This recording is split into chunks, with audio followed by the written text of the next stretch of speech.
શું છે? નીચે ડોક્ટર સ્મિતા અને મનોજભાઈ સરપંચની એક દિવસના કાર્યની માહિતી આપી છે તે વાંચો.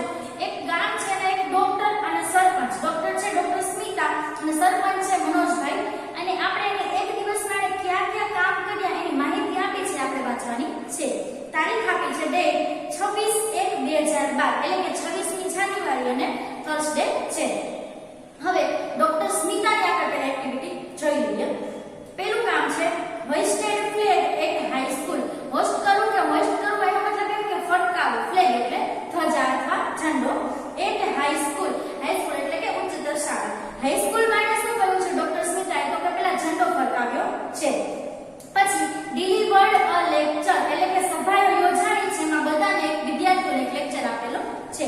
પછી operated upon the patient. Patient એટલે દર્દીઓ. દર્દીઓને ઓપરેટ કર્યા છે, મતલબ કે કોને શું બીમારી છે એ બધી વસ્તુ એને જોઈને એનું નિદાન કર્યું છે. Spend an hour with differently abled children. Spend એટલે કે કોઈ વસ્તુ પસાર કરવી અથવા સમય પસાર કરવો, અને સ્પેન્ડ એટલે એનું ભૂતકાળનું રૂપ છે. અન અવર એટલે 1 કલાક, એને 1 કલાક વિતાવી છે, 1 કલાકનો સમય ગાળ્યો છે